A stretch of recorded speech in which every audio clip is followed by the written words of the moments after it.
નમસ્કાર મિત્રો, ફરી એકવાર હાર્દિક સ્વાગત છે મિત્રો તમારું આ અમારા આજના નવા વિડીયોમાં. જો મિત્રો તમને આ 11 સંકેતો મળે તો હનુમાનજી તમારી સાથે છે. મિત્રો અમે વારંવાર એક વાત કહીએ છીએ કે ભગવાનની ભક્તિ જો પૂરી નિષ્ઠાથી કરવામાં આવે તો તે ક્યારેય નિષ્ફળ નથી જતી મિત્રો. ભક્તિ એ એક બીજ એવું છે જે જો તમે તમારા વિજયરૂપી આંગણામાં વાવો તો તે અંકુરિત થાય છે. જીવનના બધા કષ્ટોને દૂર કરી દે છે મિત્રો. જેટલું ઊંડું આ બીજ હોય એટલું જ સારું ફળ પણ આપે. આ કોઈ ભક્તના જીવનમાં આ છોડ ઝડપથી અંકુરિત થઈ જાય છે અને કોઈ ભક્તે થોડી રાહ જોવી પડે છે. આ બધું તેના પ્રબંધ પર નિર્ભર કરે છે મિત્રો. અને મિત્રો હનુમાનજી એવા દેવ છે જેમની ભક્તિ આ કળયુગમાં તુરંત ફળ આપે છે. હનુમાનજી ખૂબ જ ઝડપથી પ્રસન્ન થનાર દેવ છે મિત્રો. અને જ્યારે હનુમાનજી તમારા પ્રેમ અને ભક્તિને સ્વીકારી લે છે ત્યારે કેટલાક ખાસ સંકેતો દ્વારા તમને આ વાતોનો અહેસાસ કરાવે છે મિત્રો. મિત્રો જો તમને પણ આવા સંકેતો મળે છે તો તમે સમજી જાઓ કે હનુમાનજી તમારી સાથે છે મિત્રો અને તમારું રક્ષણ કરી રહ્યા છે. તો મિત્રો ક્યારેક આપણા જીવનમાં એવી પરિસ્થિતિ સર્જાય છે જેનો સામનો કરવાની ક્ષમતા આપણામાં નથી હોતી. મિત્રો આપણે પ્રયાસ કરીને થાકી જઈએ છીએ પરંતુ તે પરિસ્થિતિમાંથી બહાર નીકળી શકતા નથી. આવા સમયે ફક્ત ઈશ્વર જ આપણી મદદ કરી શકે છે મિત્રો. આ જ કારણે આપણને ઈશ્વરની સાથની જરૂર પડે છે મિત્રો. જો મિત્રો ઈશ્વરની કૃપા તમારા પર હોય તો તમે કોઈ પણ મુશ્કેલ પરિસ્થિતિમાંથી સરળતાથી બહાર નીકળી શકો છો. કારણ કે મિત્રો ઈશ્વર દ્વારા મોકલાયેલી સકારાત્મક શક્તિઓ તમને મુશ્કેલ પરિસ્થિતિમાં મદદ કરે છે અને તમને રસ્તો બતાવે છે. ઘણી વખત તમને પણ લાગ્યું હશે કે મુશ્કેલ પરિસ્થિતિમાં તમે કઈ નિર્ણય લઈ શકો છો અને તમને સફળતા પણ મળી જાય છે. આ તે સકારાત્મક શક્તિ છે જે તમારી મદદ કરે છે. પરંતુ મિત્રો બીજી બાજુ જ્યારે ઈશ્વર આપણા કાર્યોથી નારાજ હોય તો મિત્રો તેઓ પોતાની કૃપાદ્રષ્ટિ આપણા પર રાખતા નથી અને ગમે તેટલા પ્રયાસ કરવા છતાં પણ નિરાશા જ હાથ લાગે છે. કારણ કે મિત્રો શાસ્ત્રોમાં કહેવાયું છે કે જે મનુષ્યનું અનિષ્ટ નક્કી હોય તેની બુદ્ધિ ઈશ્વર પહેલા જ લઈ લે છે. પછી તે ન તો સારું વિચારી શકે ન તો સારું કરી શકે. તેને ફક્ત ખરાબ જ દેખાય છે. આથી મિત્રો આપણે એ પ્રયાસ કરવો જોઈએ કે ઈશ્વરની કૃપાદ્રષ્ટિ આપણા પર રહે. આજે અમે તમને કેટલાક એવા સંકેતો વિશે જણાવવા જઈ રહ્યા છીએ મિત્રો જેનાથી આપણે જાણી શકીએ કે હનુમાનજી આપણને પોતાની આંખોથી જોઈ રહ્યા છે મિત્રો અથવા તેમની કૃપા દ્રષ્ટિ આપણા પર છે અને તેમની મદદથી આપણે દરેક ક્ષેત્રમાં સફળ થઈ રહ્યા છીએ મિત્રો. તો ચાલો મિત્રો આપણે જાણીએ કે કયા સંકેતો છે. પરંતુ તે પહેલાં જો તમે પણ હનુમાનજીના સાચા ભક્ત છો તો મિત્રો કોમેન્ટ બોક્સમાં જય શ્રી રામ નામ જરૂર લખજો. અને જો તમે અમારી ચેનલ પર મિત્રો નવા આવ્યા હોય તો મિત્રો ચેનલને પણ સબસ્ક્રાઈબ કરી લેજો. સાથે જ વિડીયોને લાઈક કરવાનું ન ભૂલશો. તો ચાલો મિત્રો જાણીએ કે પ્રાપ્ત થઈ ગયું છે અને હવે તમને તમારું લક્ષ્ય મેળવવા માટે કોઈ રોકી શકશે નહીં.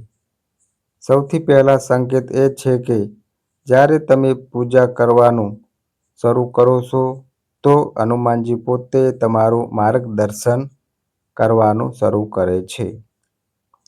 તમારી સાથે એવું થવા લાગે છે કે તમને ખુદ જ સમજવા લાગે છે કે હવે તમારે શું કરવું જોઈએ. હવે તમારે કેવી રીતે ભોગ ધરાવવો જોઈએ, કેવી રીતે પૂજા કરવી જોઈએ, કયા મંત્રનો જાપ કરવો જોઈએ, કયું કામ કરવું જોઈએ, કયું કામ ન કરવું જોઈએ મિત્રો. આ માર્ગદર્શન સ્વયં હનુમાનજી આપે છે મિત્રો.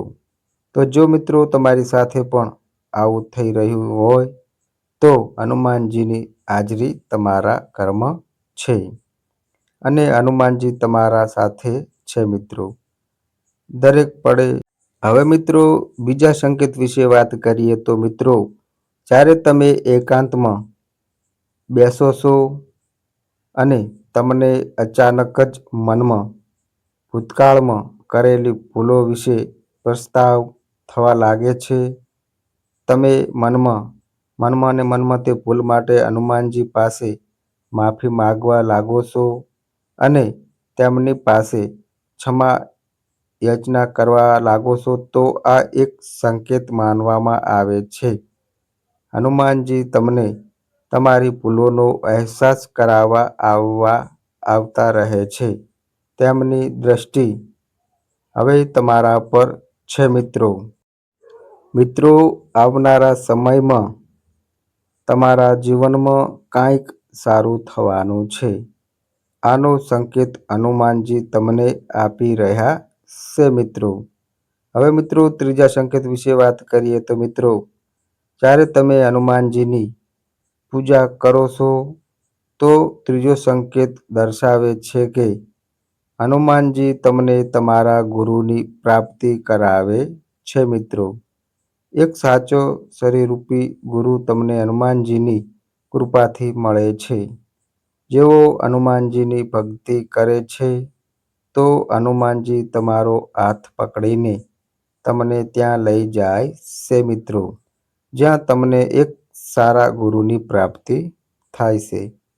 તો જે લોકો કહે છે કે ગુરુજી અમને સાચો ગુરુ નથી મળતો, અમને ખબર નથી, તો હનુમાનજીની ભક્તિથી તમને એક સાચા ગુરુની શરણ મળશે મિત્રો. મિત્રો ચોથા સંકેત વિશે વાત કરીએ તો મિત્રો ચોથો સંકેત આંખોમાં આંસુ આવવા. મિત્રો શું તમારી સાથે ક્યારે એવું બન્યું છે કે જો તમે હનુમાન ચાલીસા વાંચી રહ્યા છો કે સાંભળી રહ્યા છો અને અચાનક તમારા રોમે રોમ ઊભા થઈ જાય, તમારી આંખોમાંથી પાણી વહેવા લાગે અને મિત્રો તમારું મન ભળીભૂત થઈ જાય, તો આ સંકેત માનવામાં આવે છે કે હનુમાનજી તમારી ભક્તિથી પ્રસન્ન છે મિત્રો અને તમારો હનુમાનજી પરનો દૃઢ વિશ્વાસ તેમને તમારી પાસે આવવા માટે મજબૂર કરી દે છે મિત્રો.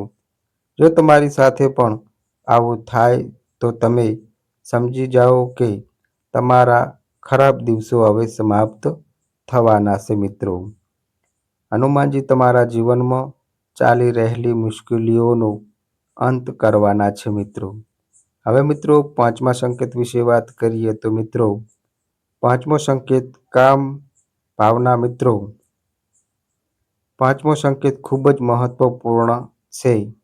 આ તમારી ઉન્નતિનો સંકેત છે મિત્રો અને આ સંકેત ત્યારે જ મળે છે જ્યારે હનુમાનજી ખરેખર અદૃશ્ય રૂપે તમારી સાથે હોય. જો તમે તમારી કામ ભાવનાને કાબૂમાં કરી લીધી હોય, તમને કોઈ પરાઈ સ્ત્રી કે પરાયા પુરુષને જોવા પર મનમાં માતા, બહેન, ભાઈ કે પિતાનો ખ્યાલ આવે તો તમે સિદ્ધ પુરુષ કે સિદ્ધ સ્ત્રી બની ગયા છો. સાક્ષાત હનુમાનની કૃપા તમને પ્રાપ્ત થઈ ગઈ છે મિત્રો અને હવે તમને તમારું લક્ષ્ય મેળવવા માટે કોઈ રોકી શકશે નહીં મિત્રો. હવે મિત્રો છઠ્ઠા સંકેત વિશે વાત કરીએ તો મિત્રો એ છે મદદ. મિત્રો મદદ કરવાની ઈચ્છા. જો તમારા મનમાં બીજાને મદદ કરવાની ઈચ્છા થઈ રહી હોય અથવા કોઈ તમારી પાસે મદદ માંગવા આવે તો તમે તેને ના નથી કહી શકતા, તો આ પણ ઈશ્વરનો જ સંકેત છે મિત્રો. હનુમાનજી સ્વયં તમારી પાસે સારા કર્મો કરવાની રાહ છે. આ સમયે તમે જે મદદ કરો છો તે આગળ જતાં તમારા માટે ખૂબ જ ફાયદાકારક થવાની છે મિત્રો. હવે મિત્રો સાતમા સંકેત વિશે વાત કરીએ તો મિત્રો સાતમો સંકેત વાંદરાનું ઘરે આવવું. જો મિત્રો કોઈ વાંદરો વારંવાર તમારા ઘરે આવે છે અને કાંઈક ખાવાનું લઈને ભાગી જાય અથવા લાંબો સમય તમારા ઘરે બેસી રહે તો આ ખૂબ જ શુભ સંકેત છે મિત્રો. હનુમાનજી તમારા ઘરે આવવાની વિપત્તિઓથી તમારું રક્ષણ કરવા આવ્યા છે. આથી તમે તે વાંદરને ચણા જરૂર ખવડાવવો અને હનુમાન પાસે આશીર્વાદ મેળવો મિત્રો. હવે મિત્રો આઠમા સંકેત વિશે વાત કરીએ તો મિત્રો તે સંકેત છે મિત્રો જ્યારે તમે કોઈ મુસીબતમાં હોવ, કોઈ મુશ્કેલીમાં હોવ તે સમયે તમે હનુમાન ચાલીસાનો પાઠ કરો, હનુમાનજીનું નામ લો, હનુમાનજીના મંત્રનો જાપ કરો તો તુરંત તમારી મુશ્કેલીનું નિવારણ થઈ જાય છે મિત્રો. કોઈને કોઈ રસ્તો તે મુશ્કેલીનો તમને મળી જાય છે અને તમે હનુમાનજીનો આભાર માનો તો આ સંકેત પણ દર્શાવે છે કે હનુમાનજી દરેક પળે તમારી સાથે છે મિત્રો. હવે મિત્રો નવમા નંબરની વાત કરીએ તો મિત્રો નવમો સંકેત એ દર્શાવે છે કે મિત્રો તમારા અંતરમાં તમારી અંદર અચાનક જ્ઞાન ઉત્પન્ન થવા લાગે છે. તમારા પ્રશ્નોના જવાબ તમને સ્વયં મળવા લાગે છે. તમારા મનમાં જે પણ પ્રશ્નો હોય તેના જવાબ તમને મિત્રો સ્વયં મળી જાય છે. આજે તમે કોઈ પ્રશ્ન વિચાર્યો, કોઈ પ્રશ્ન તમારા મનમાં આવ્યો, ઊંઘ્યા પછી તમને ખબર પડી કે તમને તે પ્રશ્નનો જવાબ શું છે, તમારે શું કરવું, કેવી રીતે કરવું, કોઈ દ્વિકાર હોય તે વિઘ્ન હોય નિવારણ તમને મળી જાય. તમારા મનમાં આ બધું હનુમાનજીની જ કૃપાને કારણે થાય છે. તેઓ પોતાના ભક્ત પર કૃપા કરે છે અને એટલી કૃપા કરે છે કે ભક્ત તેને સંભાળી શકતો નથી મિત્રો અને તેમના ચરણોમાં આવીને રડવા લાગે છે. તેમની ભક્તિ અને સ્વભાવ જોઈને કે પ્રભુ કેટલી કૃપા પોતાના ભક્ત પર કરે છે.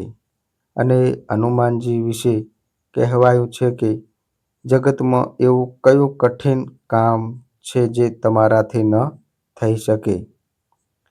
આ પંક્તિઓ રામચરિત માનસીને આ પંક્તિઓમાં સમજાવત હનુમાનજીને તેમની સુપ્ત શક્તિઓને જાગૃત કરવા માટે કહે છે. આનો અર્થ એ છે કે આ જગતમાં એવું કયું કઠિન કામ છે જે તમારાથી ન થઈ શકે. તમારો જન્મ તો શ્રી રામજીના કાર્ય માટે જ થયો છે. તેમણે કહ્યું હતું કે હનુમાનજી એવું કયું કામ છે જે તમે નથી કરી શકતા. આ સંસારના બધા જ કામો કરવાની ક્ષમતા તમારામાં છે અને હનુમાનજી માત્ર આપણું જ નહીં પરંતુ સમગ્ર દેવતાઓનું પણ કાર્ય કરે છે અને ક્ષણમાં પોતાના ભક્તો પર કૃપા કરે છે મિત્રો. તેથી હનુમાનજીનું સ્મરણ દરેકે લેવું જોઈએ. તેમની સેવા અને પૂજા દરેક કરવી જોઈએ. હવે મિત્રો દસમો સંકેત એ દર્શાવે છે કે જ્યારે તમે હનુમાનજીની પૂજા કરો છો તો હનુમાનજીના ગુણો તમારામાં આવવા લાગે છે મિત્રો. અને હનુમાનજીનો એક એવો ગુણ જે ખૂબ જ રહસ્યમય છે મિત્રો. એવો ગુણ જે ફક્ત ને ફક્ત હનુમાનજીમાં જ હોઈ શકે છે. તે ગુણ પણ હનુમાનજી તમને પ્રદાન કરે છે. અહંકારનો નાશ. કારણ કે મિત્રો મોટા ભાગના લોકોમાં હું શબ્દ આવી જાય છે કે આ મેં કર્યું, આ મેં કર્યું, આ કામ મેં કર્યું. તેઓ પોતાના બળને કારણે આવું બોલે છે. જ્યારે તેમની પાસે પૈસા આવે છે ત્યારે તેઓ આવું બોલે છે મિત્રો. પરંતુ આ હનુમાનજીની જ કૃપા છે કે જે તેમના સેવકો હોય છે તેમનામાં ક્યારેય અહંકાર આવતો નથી. હનુમાનજી પોતે અહંકાર રહિત હતા. હનુમાનજીમાં અતુલિત બળ છે. અતુલિત બળના ધામ છે. તેઓ આ સમગ્ર સંસારને ઉઠાવી શકે છે. જેમણે ભગવાન સૂર્યને ગળી લીધા હતા એવા છે હનુમાનજી. અને તેમ છતાંય તેઓ એવું બોલે છે કે જે કર્યું તે મારા પ્રભુને કર્યું. જે થયું તે શ્રીરામની કૃપાથી થયું. મારામાં કોઈ બળ નથી. તેથી હનુમાનજીએ એક પણ અહંકાર નથી કર્યો. હવે મિત્રો છેલ્લો જે 11મા નંબરનો સંકેત છે તે છે મિત્રો લાલ વસ્તુનું દેખાવું. જો મિત્રો તમને મંગળવારે હનુમાનજીના મંદિરમાં જઈ રહ્યા છો અને રસ્તામાં તમને લાલ રંગની વસ્તુ દેખાય, જેમ કે લાલ વસ્ત્ર પહેરેલી સ્ત્રી, લાલ ગાય વગેરે, તો આ ખૂબ જ શુભ સંકેત છે. હનુમાનજી તમારા પર પ્રસન્ન છે. જે લોકોને હનુમાનજીની પૂજા અને શક્તિથી કોઈ લાભ નથી થઈ રહ્યો, અનેક વર્ષો સુધી તેમને હનુમાનજીની ભક્તિમાં વિતાવ્યા છે, તો આપણે બધાએ પોતાનામાં ઝાંખવાની જરૂર છે. એ જોવાની જરૂર છે કે ક્યાંક આપણા આચાર વ્યવહારમાં, આપણા જીવનમાં આમાંથી કોઈ એક કારણ આપણામાં તો નથી રહ્યું. કારણ કે જેટલું સત્ય આ વચન છે કે હનુમાનજીના દરબારમાંથી ભક્ત ક્યારેય ખાલી હાથે પાછા ફરતા નથી. હનુમાનજી હંમેશા પોતાના ભક્તો પર કૃપાળુ હોય છે. તેમના દુઃખ દર્દને સમજે છે. એટલું જ સત્ય આ વચન પણ છે કે આ પ્રકારના અવગુણોથી ગ્રસ્ત વ્યક્તિઓની ભક્તિ પણ હનુમાનજી સ્વીકારતા નથી. હનુમાનજી અત્યંત સરળ છે અને તેમના માટે દરેક જીવ સમાન રીતે પ્રિય છે મિત્રો. તેથી આપણે પણ દરેક સાથે સમાન રીતે પ્રેમ કરવો જોઈએ મિત્રો, વિના કોઈ ભેદભાવના. પછી જુઓ કે નિત્ય કલાકો સુધી સાધના પૂજા કર્યા પછી પણ જે ફળ પ્રાપ્ત નથી થઈ રહ્યું હનુમાનજીની ભક્તિમાં, તે થોડા સમયમાં જ હનુમાનજીની ભક્તિ કરવાથી તમને પ્રાપ્ત થઈ જશે મિત્રો. તો મિત્રો આ અમારી માહિતી ગમી હોય તો વિડીયોને લાઈક કરો, તમારા મિત્રો સાથે શેર કરો, અને મિત્રો આ અમારી ચેનલ પર નવા આવ્યા હોય તો મિત્રો ચેનલને પણ સબસ્ક્રાઈબ કરો. તો બસ મિત્રો આજે આટલું. ફરી મળીએ એક નવા વિડીયો સાથે. ત્યાં સુધી બધાય મિત્રોને હર હર મહાદેવ.